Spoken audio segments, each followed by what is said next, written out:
Bonjour et bienvenue dans cette vidéo consacrée à la critique d'Alien vs Predator Requiem. Mais avant tout commencement, une petite boutade. Que se passe-t-il quand vous racontez une blague à Monsieur Couillem? Eh ben il rit, Couillem. Alors, qu'est-ce que vous en dites de celle-là? Ok, c'est bon, je vois, j'ai compris. Alien vs Predator Requiem est un film sorti en 2007. Il s'agit de la suite d'Alien vs Predator, mais qui cette fois-ci n'est plus réalisé par Paul W.S. Anderson, mais par les frères Strauss. Wouhou, yeah. Ok, par contre, c'est qui ces mecs? J'en sais foutre rien. Apparemment, ils ont réalisé le film Skyline et on s'en contrefout complètement. Donc, on va passer aux acteurs. Pour interpréter les personnages principaux, il y a Steven Pasquale, Reiko Ellisworth, John Hurwitz ou encore Johnny Lewis. Et on s'en fiche aussi, donc on va passer à l'histoire. Oui, on sent que je suis motivé pour faire cette critique. Alien vs Predator Requiem démarre là où le premier film s'était terminé, c'est-à-dire qu'on retrouve les Predators dans leur vaisseau avec un Predator mort. Le Predator mort a un alien dans son corps, l'alien va sortir du corps du Predator pour tuer les autres Predators, et ensuite le vaisseau va atterrir sur Terre dans un trou paumé aux États-Unis, et là il y a plein d'aliens qui vont commencer à envahir la ville, et ensuite il y a un Predator qui était isolé sur une autre planète qui va arriver sur Terre histoire de rajouter son petit grain de sel. Ça c'est un résumé de l'histoire bref et concis.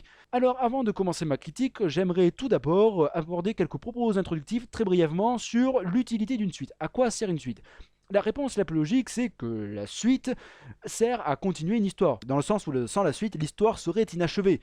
L'exemple le plus parlant ici, c'est le Seigneur des Anneaux. Je veux dire, le Seigneur des Anneaux, si ça s'arrête à la communauté de l'anneau, il manque quelque chose. Ensuite, il y a les suites qui continuent l'histoire, mais en apportant des éléments nouveaux. C'est-à-dire que le premier film terminait l'histoire, et donc ensuite on fait des suites, histoire de mettre de nouveaux éléments.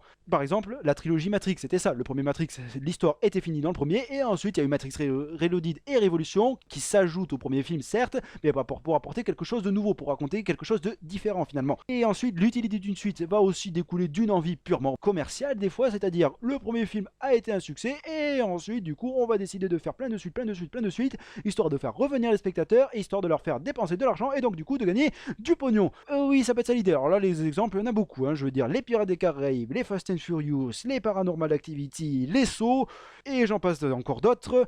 Et en plus, généralement dans ces cas-là, les suites sont de moins en moins bonnes. D'ailleurs, à ce propos, on a souvent cette idée qu'une suite est généralement moins bonne que les films originaux. À cela, je dis méfiance. C'est une affirmation qu'il faut nuancer.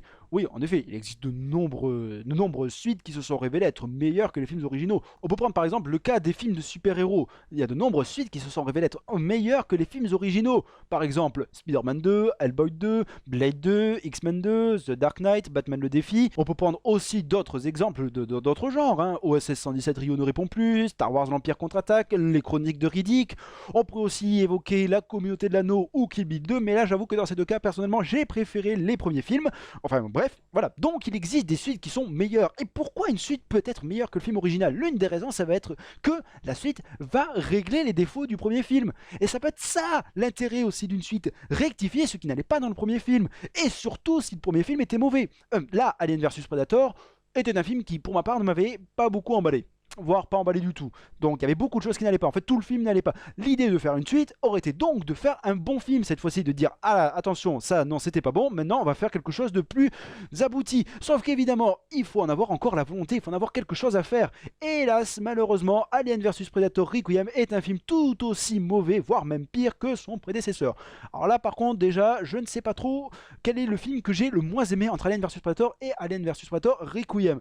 Pour une raison très simple, c'est qu'en fait les films sont assez différents. Vous prenez par exemple les Batman de Joel Schumacher, Batman Forever et Batman et Robin, sont des films qui globalement sont pareils en fait, dans le sens où c'est toujours dans la même logique, c'est-à-dire que Batman et Robin finalement qu'accentuer les défauts de Batman Forever. C'est donc pour cela qu'on peut affirmer facilement que Batman et Robin est plus mauvais que Batman Forever, alors que Alien vs Predator Requiem, il est assez différent dans le sens où sur certains points c'est pareil que dans le premier film, mais que dans d'autres soit ça crée de nouveaux défauts, soit ça rectifie certains, donc c'est assez mitigé, et puis même l'ambiance générale n'est pas la même, donc c'est assez délicat. À la limite, ça je peux reconnaître ce petit point positif pour Alien vs Predator Requiem, de ne pas avoir voulu faire un simple copier-coller du premier film, parce que là effectivement on aurait senti en plus un gros foutage de gueule, parce que je ne sais pas si ça vous l'a fait, mais personnellement quand j'ai regardé le film Very Bad Trip 2, j'ai bien eu la délicate et douce impression qu'on m'écartait les fesses afin de m'y introduire une boîte de cookies et de pims. Vous apprécierez tous la subtilité et la délicatesse de cette métaphore.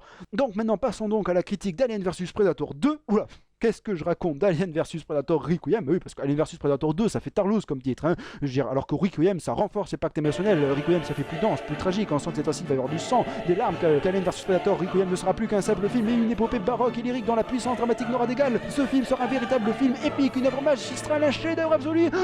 Je vais faire un infarctus. Pour ceux qui se le demandent, sachez qu'aucune substance illicite n'a été consommée avant l'enregistrement de cette vidéo. Enfin ensuite on voit le film et ça casse tout. Bon, il ne faut pas être négatif dès le début. En effet, dans ma première vidéo, j'avais beaucoup maugré sur le fait qu'Alien vs Predator premier du nom mettait beaucoup trop de temps à démarrer, qu'il ne se passait rien, qu'on s'ennuyait, patati et patata et poète poète poète. Oui, mon vocabulaire est incroyablement riche et varié. Ici, le film démarre pas trop mal. On a droit à une scène d'action dès le début, on n'y voit pas grand chose, mais on se dit que comme c'est le début, c'est fait exprès. Après on se rend compte que c'est parce qu'en fait les mecs ne sont pas foutus de tenir une caméra, mais bon, ça on y reviendra plus tard. Et ensuite on a aussi droit à une petite scène trashouille. Alors, on a une scène d'intro au final qui nous met l'eau à la bouche. Bon, une eau qui a un arrière-goût salé, je vous l'accorde, et qui renifle un peu l'urine, mais après tout, ne faisons pas nos fines bouches. Mais quand le film démarre vraiment, l'ennui prend place à nouveau, et comme dans le premier film, il ne se passe strictement rien. Même si cette fois-ci, on voit en toile de fond des aliens attaquer des humains et un peu le Predator aussi, mais ça ne décolle strictement jamais. Ici, on va passer pas mal de temps à voir les différents personnages, à nous présenter leur histoire, et ces personnages qui sont tout aussi charismatiques que dans le premier film, mais là, par contre, ils sont chiants, là ils nous irritent, là ils nous agacent, là leur jeu d'acteur est absolument insupportable. Alors là, vous allez me dire que c'est tant mieux, car après tout, ils se font tuer dans le film. Sauf que ce ne sont pas les personnages les plus chiants qui meurent en premier. Et j'ai même envie de dire, ce ne sont pas les personnages les plus chiants qui meurent tout court. On a plus aussi de personnages comme Evan Bremner, qui était quand même le petit personnage un peu sympathique, histoire de sauver un peu le tout. Ou même de personnages comme Sana Lassan, qui était une femme quand même, il faut le reconnaître, qui était quand même assez aguichante. Non, ici à la place, on a une sorte de blondasse qui est là pour montrer ses nibards, histoire de faire frétiller le pantalon des hommes. Bon. Mais c'est pas particulièrement excitant. Et d'ailleurs, ça définit pas mal l'orientation prise par le film quand on voit les personnages. Le fait d'être un film d'horreur avec adolescents lobotomisés dans le genre Urban Legend ou Souviens-toi l'été dernier, ce qui tranche avec le premier film qui nous faisait plutôt penser à un vague blockbuster fauché tourné en Hongrie. Et très honnêtement, je ne sais pas ce qui est de pire. Et puis ensuite, il faut voir la qualité des dialogues. Tu mets ta casquette. Drew, tu nous obliges à mettre une casquette parce que le patron l'exigeait quand tu étais livreur? Oui, c'est absolument incroyable. Je me demande d'ailleurs si c'est possible de faire encore plus chiant que ça. Il est chouette ton costume, Ricky. Ouais, et Halloween, c'est pas en octobre. Ah bah maintenant je sais qui sont les amoureux des grosses saucisses. Ah bah apparemment oui, mais du coup est-ce que le personnage va à un moment quand même sortir quelque chose de vaguement intéressant au moins? Ouais, parce que l'horloge est plus derrière toi.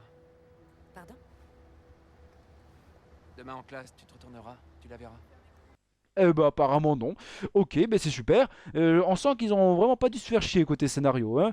Enfin, côté mise en scène, ils ont pas dû se tracasser beaucoup non plus, hein, parce que franchement, c'est pas fameux.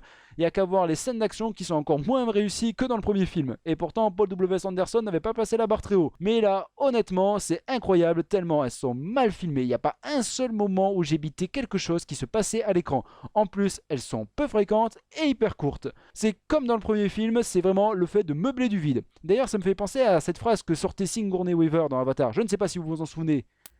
C'est ça. Vous voyez? Il nous pisse dessus sans même essayer de nous faire croire qu'il pleut. Et bien là, c'est exactement pareil. C'est la même chose. Je veux dire, est-ce que ce serait possible d'essayer de faire au moins semblant que l'on n'est pas en train de voler mon argent? Prenez Total Recall de Len Wiseman. Film qui vise uniquement le même objectif qu'Alien vs Predator Requiem, le pognon et rien d'autre. Mais au moins, le film contient des scènes d'action correctes, des décors assez sympas, il y a des éléments de divertissement. Ici, rien du tout. Pourtant, le film n'a pas que des mauvaises idées. Moi, personnellement, j'adhère bien au fait qu'on voit des aliens qui attaquent des humains dans une ville. Ça peut donner des scènes de terreur, des scènes où on voit plein d'humains courir dans tous les sens, où on voit des aliens de partout, de partout, de partout. Ça peut être génial, ça peut être super jouissif. Le problème, c'est que si on nous montre juste 2-3 pecnos une fois de temps en temps qui se font agresser, non, c'est pas suffisant pour susciter notre intérêt. Et en plus, là, je parle des aliens, mais alors là, le Predator, franchement, on a l'impression qu'il est là, mais on sait absolument pas à quoi il sert. On le voit, mais je veux dire, il pourrait ne pas être là, que ce serait exactement la même chose. On a limite de la peine pour lui, en fait, quand on le voit dans ce film. Bon, un petit peu moins que dans le premier, ça, c'est un fait. Mais honnêtement, quand on voit Alien vs Predator Requiem, alors moi, j'ai eu la chance de ne pas le voir au cinéma, mais j'imagine les gens qui vont voir ça au cinéma, qui dépensent de l'argent pour aller voir ce film,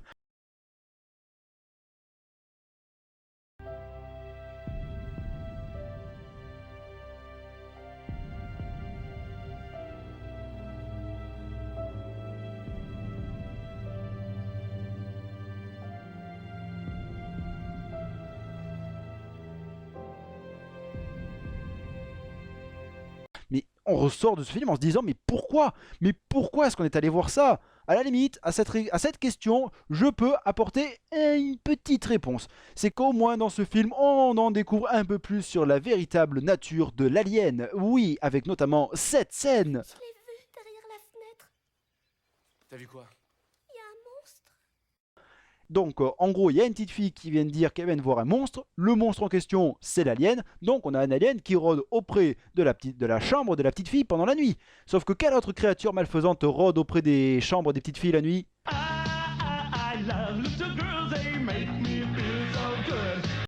Eh ben oui, exactement, c'est ça.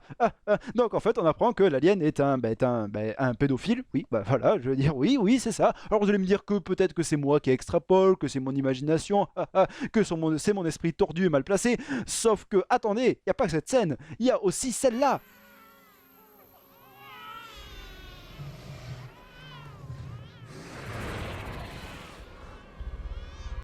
Eh oui, et celle-là elle est quand même beaucoup plus éloquente et franchement beaucoup plus malsaine, je veux dire. Même Marc Dutroux serait choqué par cette scène, c'est vous dire. Enfin, grâce à moi maintenant, vous ne regarderez plus Alien de Ridley Scott de la même façon, ni même aucun autre Alien. Enfin, ceci dit, si je me rappelle bien, dans la saga Alien, il n'y a pas d'enfant. Ouais, c'est pas plus mal en fait, hein, c'est une bonne chose. Enfin bon, maintenant on va quand même essayer de trouver de vrais point positif à Alien vs Predator Requiem dans la partie point positif et point négatif du film. Attention, c'est parti. Bon, et on commence tout de suite par les points positifs d'Alien vs Predator Requiem. Et le premier point positif du film, c'est une réplique. Il y a une réplique dans le film qui est vraiment mortelle. Ce qui tranche d'ailleurs avec les autres dialogues qui sont vraiment écrits par les pieds. Mais cette réplique-là, elle tue. T'es trop con pour qu'on t'écoute, ta gueule.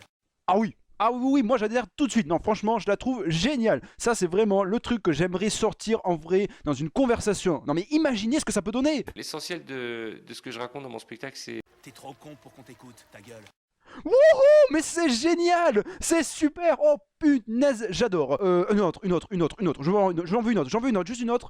Eh oui, Juliette observe tout avec attention car je vous le rappelle qu'elle déroule. T'es trop con pour qu'on t'écoute, ta gueule. Oui, ça marche aussi. Oh non, franchement, c'est juste carrément excellent. Vraiment, c'est du feu de Dieu cette réplique. Une troisième, juste une dernière fois et promis, après j'arrête, on continue. Nous sommes nombreux, j'en suis, à m'opposer à une loi qui impose la question du mariage homosexuel. T'es trop con pour qu'on t'écoute, ta gueule. Et oui, ça marche encore une fois. Oh là là, je pourrais y passer toute la journée entière, toute la nuit, rien qu'à faire ça. Mais bon, le deuxième point positif d'Alien vs Predator Requiem, il s'agit de la photographie. Oui, la photographie du film est assez correcte. Il y a un travail assez convenable qui est fait. Surtout sur la première partie du film, parce qu'en fait, la deuxième partie du film, il fait nuit et c'est très sombre. Ce qui n'aide pas d'ailleurs à la lisibilité des scènes d'action. Mais pour la première partie, les couleurs sont assez chatoyantes. La luminosité est assez agréable. Donc ouais, dans l'ensemble, ça passe. Surtout, ça nous change un petit peu des lumières austères et taciturnes du premier film. Ce qui devenait d'ailleurs franchement pénible au bout d'un moment. Et le troisième point positif d'Alien vs Predator Requiem, c'est le fait que dans ce film, il pleut. Et la pluie, c'est cool. Non, c'est vrai que la pluie, ça fait tout de suite plus épique. Non mais regardez, la pluie déjà, ça fait penser à ça.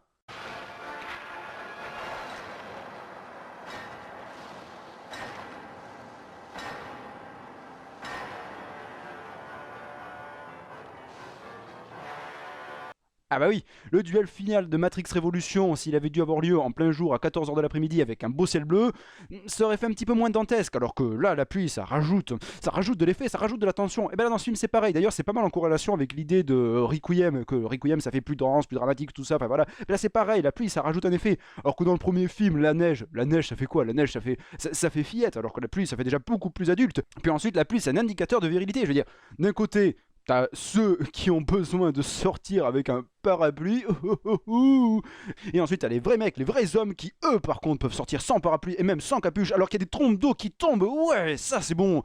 Et je commence à raconter vraiment n'importe quoi, donc c'est vraiment le signe qu'il faut que je termine cette critique. Alors on va tout de suite passer au point négatif du film. Le premier point négatif d'Alien vs Predator Requiem, c'est le prêt d'Alien. Alors attention, quand je parle de prêt d'Alien, je ne parle pas d'un emprunt bancaire que vous pourriez souscrire auprès d'un alien. Non, je parle d'un croisement entre un alien et un prédateur. En fait, l'alien qui sort du corps du Predator mort au début du film. En fait, c'est un croisement entre les deux. Et honnêtement, quand je vois ça, je me pose juste une question, mais qui a eu cette idée à la con? C'est débile comme idée. Alors je ne sais pas si ça existait avant le film, genre dans les jeux ou dans la BD, mais je m'en fous, mais franchement non, ce n'était pas une bonne idée. Fallait pas le mettre dans le film, non mais pas du tout. Je ne sais même pas s'il est humainement possible d'avoir une idée plus con que celle-là. J'ai commencé à baiser la chèvre.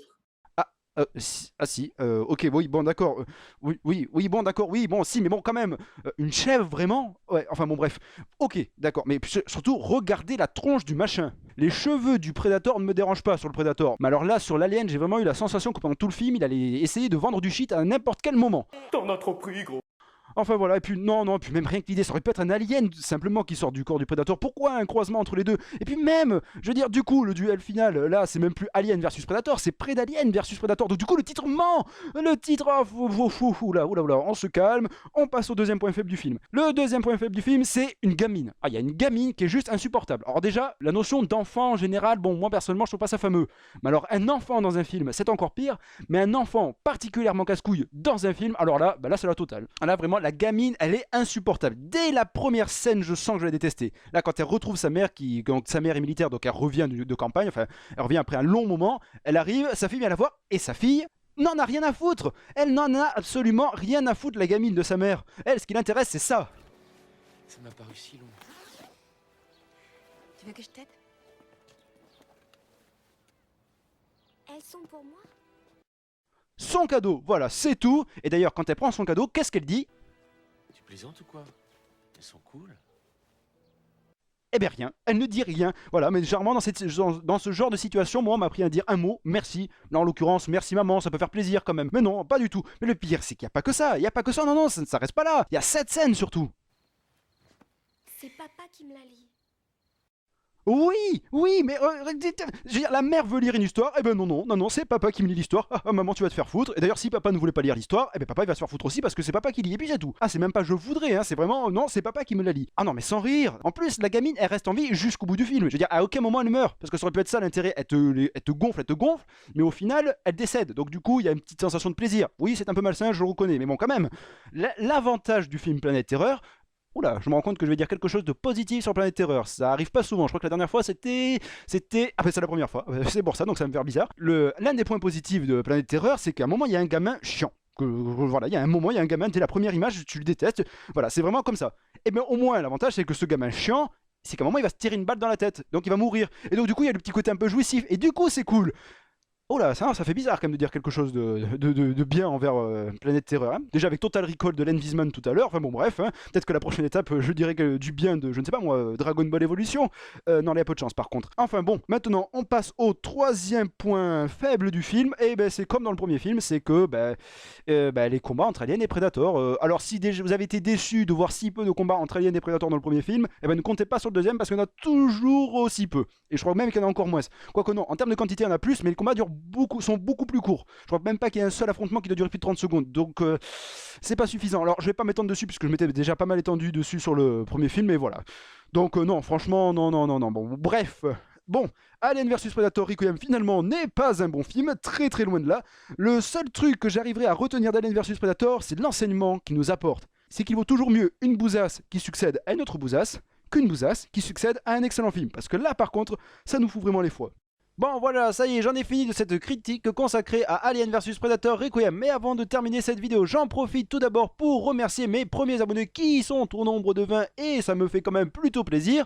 Et aussi ceux qui ont laissé des commentaires qui pour l'instant sont positifs et même si je n'ai pas répondu à tout le monde, ça m'a fait franchement plaisir et je vous adresse à tous un grand merci. Je vous indique aussi que l'un de mes amis étudiants qui est donc jeune réalisateur a réalisé sa première trilogie nommée Student Traffic. J'ai laissé divers liens des différentes bandes annonces en dessous de la vidéo ainsi qu'un lien pour la page Facebook. Donc si jamais le projet vous intéresse, il faut savoir que pour l'instant le premier film n'est pas encore sorti mais est en cours de montage, donc sortira un jour ainsi que les 2 films suivants. Enfin voilà, je vous laisse donc les différents liens. Si jamais ça vous intéresse, vous pourrez ainsi voir de quoi il en retourne. Et pour ma part, je vous indique que la prochaine vidéo sera... T'es trop con pour qu'on t'écoute, ta gueule. Ok, ça va, j'ai compris. Bon, mais en tout cas, j'espère que cette vidéo-ci vous aura plu, pas trop ennuyé, et je vous dis au revoir et rendez-vous pour une prochaine critique.